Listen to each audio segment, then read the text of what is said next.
friends, welcome back to Food Prep Guide. Today we're going to have a lettuce chat. It is an absolutely perfect day for lettuce seed planting, and I'm going to talk about why that is in just a minute. But I also want to share with you what I've learned over the years in my goal of growing our salad greens for the whole year. I have not met that goal yet because I just continue underestimating how much we need to continuously eat fresh salads all year long. But I basically have nailed down the types of lettuces and how I need to grow them. I just need to scale up, scale up, scale up to meet that goal. So I am trying to do that this year. You can see how long of a bed that I have here, and it even extends off camera that direction.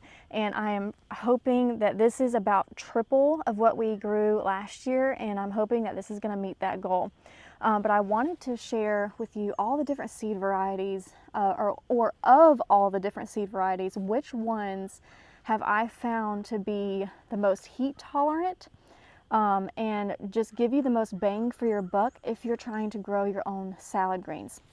I also want to talk about what I'm doing this year to extend the growing season of my lettuce, and then I want to talk about the two different ways that you can plant lettuce and why you might want to grow each type or sow them in these two different ways. So let's get started.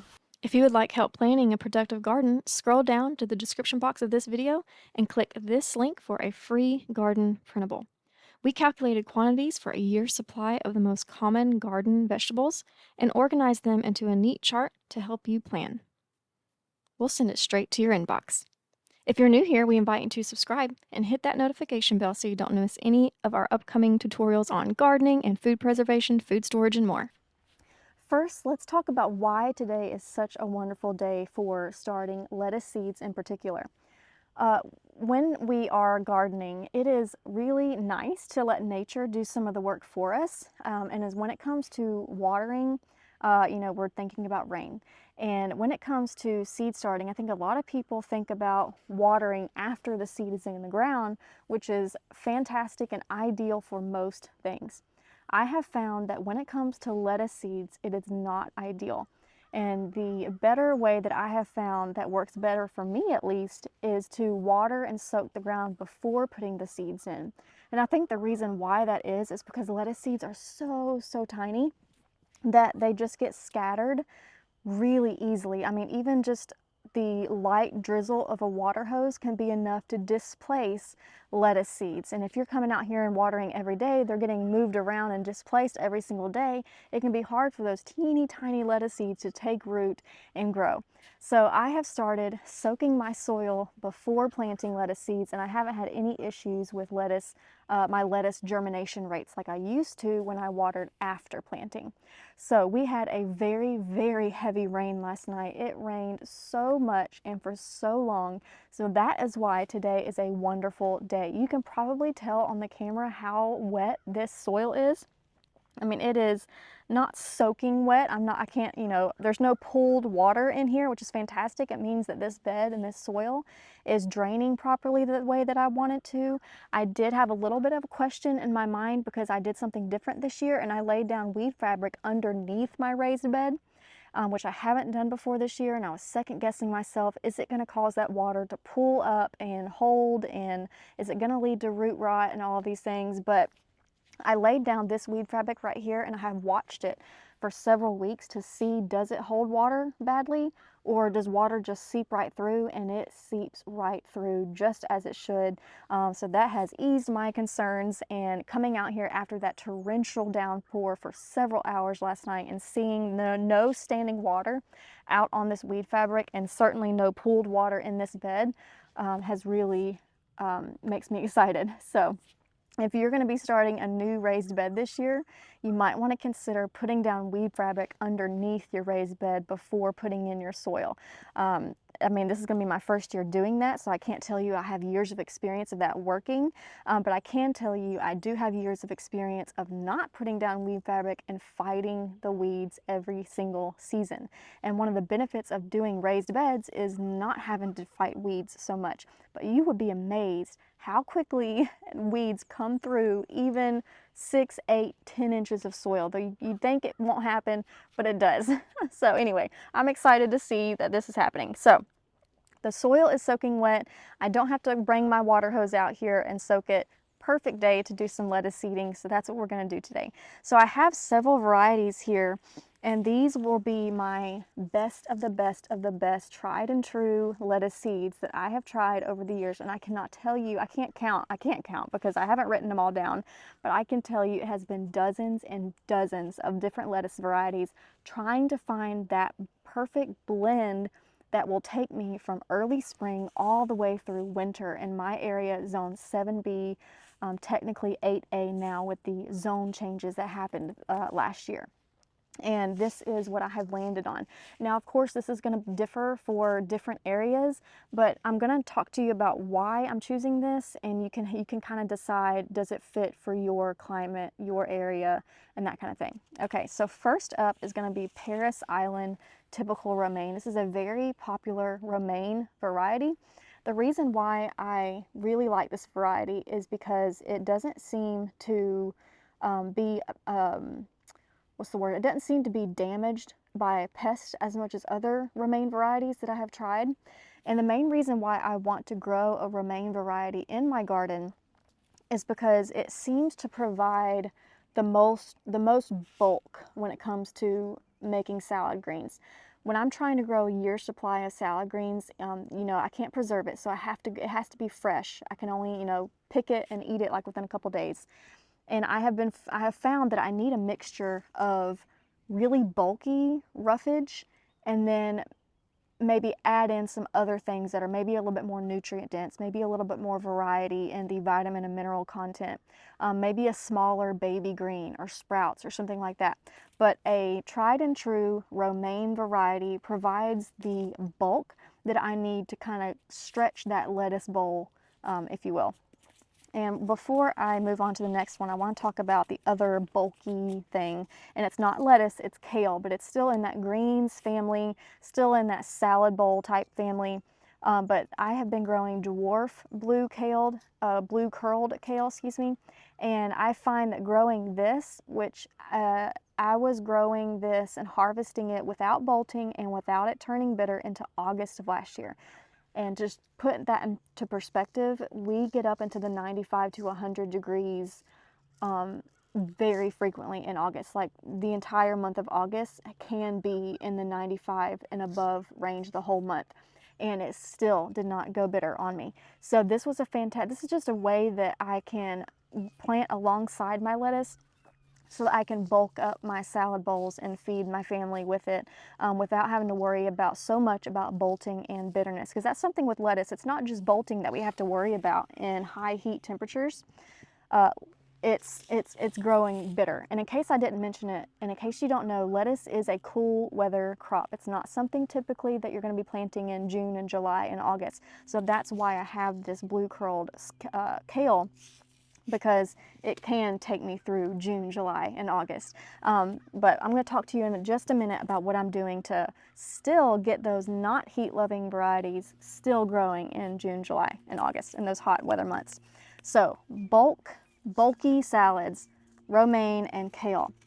Now let's move into some of the other things. So this lettuce bin, Rocky Top lettuce, it is my favorite as far as taste goes. I used to think all lettuces tasted the same until I started growing my own and really started noticing the nuances in lettuce flavors. And this Rocky Top blend is my absolute favorite. Now we're going to talk in just a minute about the difference between cut and come again and head lettuces and why you might want a mixture of both. And this Rocky Top blend is my absolute favorite for cut and come again lettuce, which I'm going to show you how to plant both of those in just a minute. Next is tatsoi. Again, this isn't necessarily a lettuce, but it is a green and it's a great salad green. And the reason why I love tatsoi is because it is both heat tolerant and frost or even freeze tolerant. This is something that's going to be growing in June and it's going to be growing in December. So when I'm thinking about growing a year's supply of salad greens, this is going to be my marathon runner that's going to take me through from the beginning of the season all the way to the end. It is absolutely fantastic. To be completely honest, my family and I had to get a little bit used to the taste of it because it isn't a lettuce and it has a very strong flavor. But when it's blended in with all of your other salad toppings, my family and I have been able to not only get used to it really fast, but grow to really, really love it. So tatsoi. Next is going to be butter crunch. Now this doesn't have a pretty picture on it, but basically most of your butter crunch family is going to be a little bit more heat tolerant than some other lettuces. I'm not really sure why that is. It probably has something to do with their genetics. I'm not really sure. But butter crunch lettuce, just as a general rule of thumb, is going to be a little bit more heat hardy, heat tolerant than your other greens. So because I live in the South, because I live in the heat loving weather, I always grow something in the butter crunch family, and this doesn't even have any details on what kind. It's just butter crunch lettuce. But there are all sorts of little varieties underneath that butter crunch umbrella that you could research. But butter crunch lettuce is a staple for warm weather. Next, another staple for warm weather, and that is 4-season lettuce. It's Marvel des Quatre Saisons. Sounds French. I don't know. But yep, French heirloom. But this is, just as it sounds, 4-season. Again, just like the tatsoi, it's going to take you from early spring all the way to late fall, early winter. And if you provide frost protection, it can take you all the way through winter as well. I did have some bolt in the summer, so I had to take a break from like mid-July to mid-August where I didn't plant this, but then I was able to pick back right up again mid-August through the fall and winter, and it grows just fine. I am going to be growing a whole lot more this year in an effort to reach that goal. Now, last but not least is going to be anything in your red lettuce family. This is Merlot lettuce, and anything in the deep purple or deep red type lettuces. There's something about that deep color, that red color, that can, absorb the sun, take the heat without going bitter, and it's very, very slow to bolt. It will bolt, but it's very, very slow to bolt. And if you provide some shade cloth, which we're going to talk about in just a minute, frost cloth, all of that, it can take you through all 4 seasons, just like some of the other ones that we mentioned. So anything that is in a dark purple color or a reddish type color when it comes to your lettuce or even greens. There are some like mustard greens that are like a dark purplish red. Those could be really, really, really heat tolerant as well. So you might want to consider throwing in something that is dark colored like this. I personally don't love the taste of dark colored reddish, purplish lettuces, but I have I've trained my taste buds to like it, and I sprinkle a little bit in every salad that I eat because, again, it allows me to bulk up the salad, and it grows when other lettuces don't grow because it's too hot. So those are my tried and true lettuce varieties that I'm going to be growing this year, and I have limited it down to these. There is one more free seed from Baker Creek that I got this year. I can't remember what it's called. It's like a weird word, mini cool or something like that.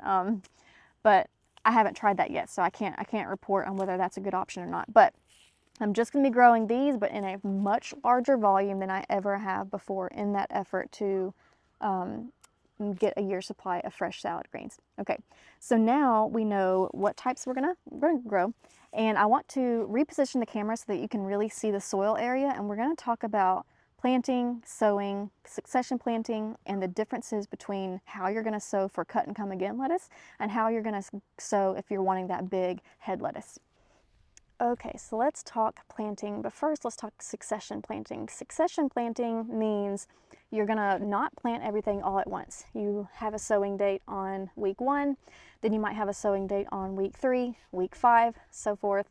You can do this once a week, so you could come out and sow a row of lettuce every single week. You could do it twice a month. It's just gonna be whatever timeline is gonna work for you. This year, because of how long of a bed that I have, I'm going to be trying every 2 weeks. But since today was such a wonderful weather day, I do have a section right over here. Here's this stick. This is the dividing line. On this side right here, I did plant last week. It's been almost exactly, well, it's been 6 days, so almost a week. I would normally be waiting another week, but like I said, wonderful weather, and I have so much room to work with this year. I'm not concerned about planting, even though I just planted last week. But on this side of the garden bed, I'm going to be doing head lettuce. The reason why you might want to consider doing both head lettuce and both cut and come again lettuce is because of that bulk of your salads, and then the being able to harvest and garnish your salads without pulling up the whole plant. And that is really valuable when you're trying to stretch out your harvest. You need both bulk to stretch it out, but you also want to be able to harvest without having to constantly replant. And that's what cut and come again allows you to do. So this stick right here is just letting me know, hey, right over here is where I have already planted last week. So we're going to focus right here for today. And on this side of the bed, I am doing my head lettuces. So that means I need to space them out several inches apart.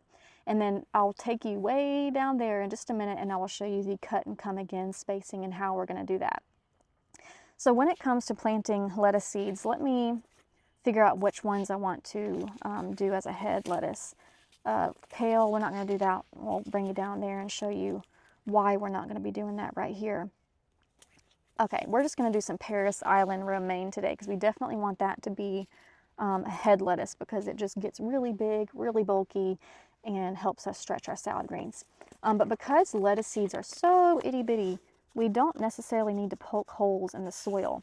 They can be almost surface sown, which just means sprinkling it on the surface and then just sprinkling some dirt on top. We don't have to go, 2 inches in the ground or 1 inch or half an inch. Lettuce being so tiny can be, ooh, the wind's blowing. I don't want them to blow away. Wait for the wind to stop, okay.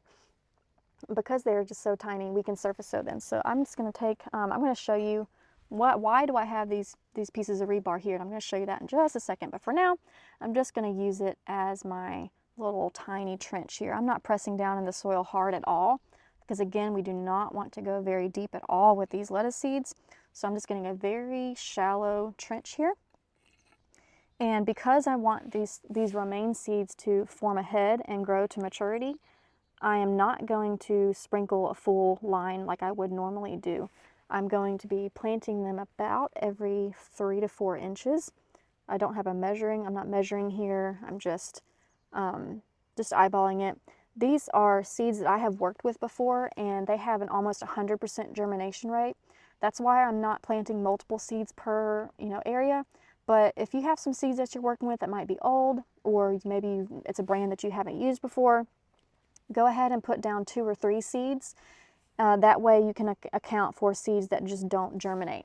But this has an almost 100% germination rate on these seeds, and I know that from experience, so I am only doing, I'm only doing one. Oh, I don't want these to get wet. Let me grab these greens real quick and put them in my pocket. It is so windy, and I do not want these salad greens to get wet on me, or these seeds to get wet on me. Okay, there we go. Okay, so I'm just very gently covering the seeds with the dirt that we kind of pushed to the sides when we were digging our trench.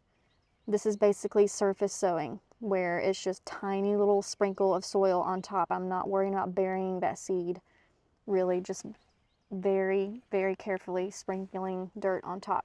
And again, we're not going to water these in because of what we talked about earlier and how easily lettuce seeds get displaced. So I'm going to do one more row here, and I'm going to put about 5 to 6 inches in between those head lettuce rows. You can certainly go do like the square foot method and go a little bit further. But if you have your soil amended really well, which I have, then you can get by with some more higher intensity planting and still get some good, a good size on that lettuce. As far as amending the soil for lettuce, you're looking for nitrogen. Nitrogen is what's responsible for making leafy greens. And since that's all lettuce is just leafy green, then that tells us, hey, lettuce mostly needs nitrogen. All plants need a little bit of all 3 major players, nitrogen, phosphorus, and potassium. But plants have different needs based on whether they're a fruiting, whether they're a rooting, or whether they're just a leafy green type plant. Let me put these extra seeds back in. So I amended this with some bat guano, which is just bat manure, and a what else did I do? I did a tomato and vegetable fertilizer that was very heavy on the nitrogen, but still had some P and K in there too. And that's all I did for this bed. Later in the season, I might come and just very gently side dress these my lettuce rows with some cotton burr compost, which is really rich in nitrogen, a fantastic source of nitrogen. Okay, I need to put some kind of marker here. I'm gonna have to go inside and get something. I'll do that later, but for now, here's a stick, and I'm just going to, no, that doesn't show up very good. Here's this little piece of straw, and I'm just gonna push that into the soil a little bit so it doesn't blow away, hopefully. Maybe bury the edges a little bit, keep it tucked in, and that's gonna let me know that I have planted from here to here. So in 2 weeks, I'm gonna come back right here and plant another 2 rows of a head variety of lettuce. And I will decide later on what I want to do there. Tatsoi, I know for sure, is something that I want to grow into a head because they get really big. They can get like this, and they're just beautiful, dark, shiny, vibrant green leaves. They are absolutely beautiful. So this side of the bed is going to be mostly my romaine and my tatsoi. I probably will do some merlot lettuce as a head lettuce as well, but it does really good with baby greens. So that might go to the other end. Speaking of the other end of the bed, let's go ahead and get over there, and I will show you how to sow for the cut and come again method. Okay, we are on the opposite end of that bed that you saw, and if you're wondering why, it's just because I personally want to keep my cut and come again lettuce separate from my head lettuce, just so I can just keep it straight in my mind, my succession dates, and keep things just a clear division line, I guess, of what I can cut and come again and which ones I need to just pull up by the roots when it comes time to harvest. You can see just right here, and I have more off camera. This is why I've already transplanted some kale. I did those in my winter sown milk jugs, and I didn't wait very long to transplant those because they are very cold hardy, and it is almost April, so we're already getting some warm temperatures and they can handle some frost. So there's my kale. I downsized this year. We grow 12 heads of kale, 12 plants last year, and we had way more kale than we knew what to do with. So this year I went down to 8, and I'm thinking maybe that might be a good number, but we will see. I will track it in my planner, and we'll see how that works out. The Sprout to Supper planner that we have will help you keep track of your succession planting. That's where I keep track of mine.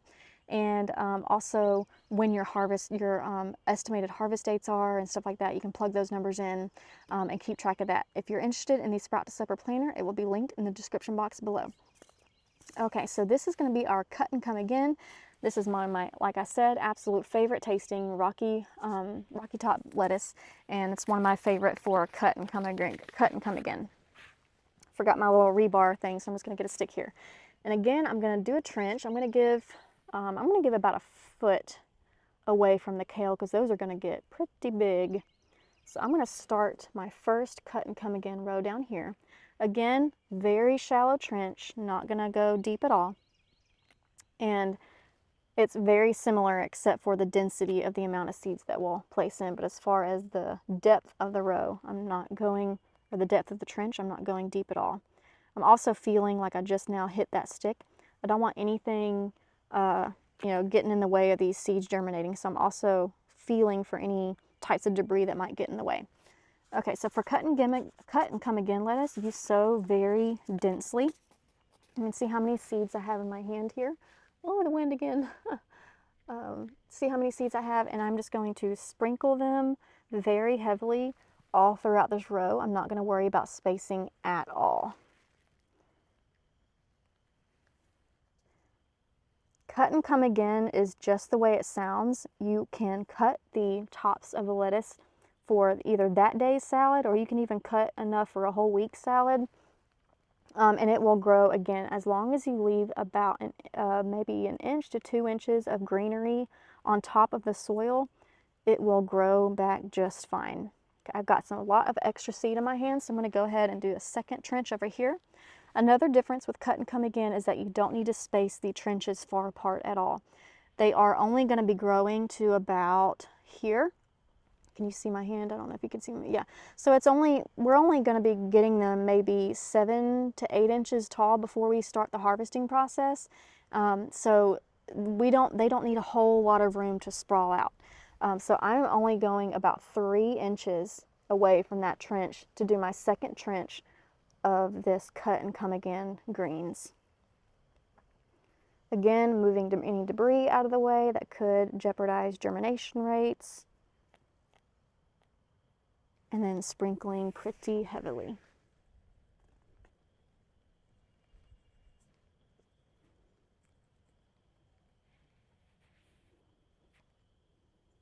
Ooh, those frogs are singing. I don't know if the camera's picking that up, but they are singing their song. Huh, thankful for the rain. Okay, so now I'm just coming through and covering up, moving any big chunks. Don't want any big chunks sitting on top of, when I say chunks, I mean like rocks and pieces of mulch and stuff like that. Don't want any of those sitting on top of the seeds. Planting them very, very shallow. I'm just basically covering them up with the trench, with the walls of the trench that we just made. And that's it. Again, we are not going to water them in. They are in pretty much soaking wet, really, really, really, really, really damp soil already, and we don't want to displace them. Okay, last but not least, let's talk about what I'm doing to extend my growing season this year, which we need those pieces of rebar for and the poly tubing, so let's get set up for that. Okay, so I have very briefly mentioned this in past videos, but I haven't actually brought you out to the garden and shown you the process. So what I'm doing, this is one reason why I absolutely love cinder block beds, because they already have these natural holes like built into the bed. So what I'm doing is I'm just taking rebar and I'm sticking them on, I'm keeping them parallel and sticking them through either end of the edge of the bed. So since I do have this weed fabric, I'm just going to take some scissors and just stab a little hole right through the center just to make the rebar go in easier. And I'm only going to hammer the rebar down just a few inches.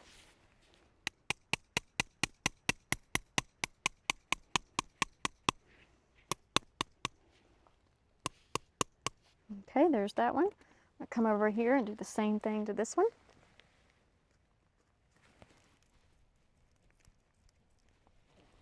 Come on. Okay, there we go. That one didn't want to go. Hammer down the rebar, just a few inches.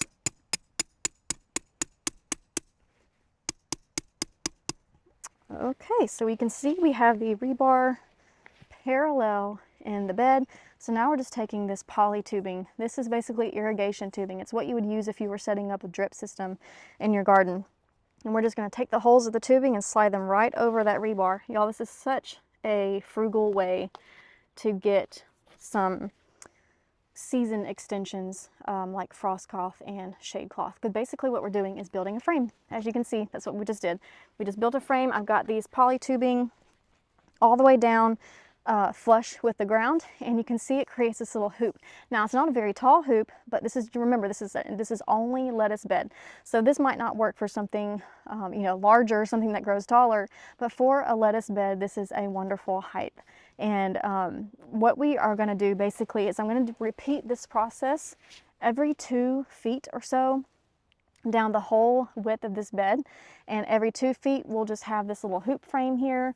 And when the temperatures are getting just too high, the lettuce is starting to wilt, I might start seeing signs of bolting, or I might just every now and then come and just pinch off a little bit, taste it, and see if it's starting to get bitter.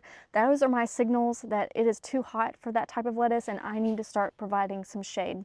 And with putting up about 40% shade cloth on this lettuce bed, it should get me through the hottest parts of summer. I may have to take a break in the very, very hottest part of summer, which for us is going to be late July to early to mid-August. And then just take a break for that 1 month and then be able to continue through the fall and winter. Another benefit of this frame is that it's just dual purpose. The frame itself is so easy to install and it can stay there, and you can, when it comes time that the heat of summer is gone, you can take off the shade cloth, and when your frost hits, if you have some lettuce, the good thing is most lettuces and greens are frost tolerant, so you don't necessarily have to rush and harvest it all, you know, before your first frost. But heavy freezes a lot of times they won't survive that. So when it comes time that it's winter and you may be dealing with those freezing temperatures for days at a time, you can come out and swap the shade cloth for frost cloth, and that is how, Lord willing, I am going to meet my goal this year of growing and keeping us in enough fresh greens to be able to have a salad almost every day, which is what we're doing now. And that's for lunch, but also like side salads for supper, which we might do a couple times a week, but I would do it more often if I could. I just haven't met my goal yet, but I'm hoping this is the ticket to that, praying it so, Lord willing. But I hope that was helpful to y'all. I hope that gave y'all some tips for cut and come again lettuces, and whether you want to grow a head lettuce and why you might want to grow both, extending your season, how to sow it, and all of that.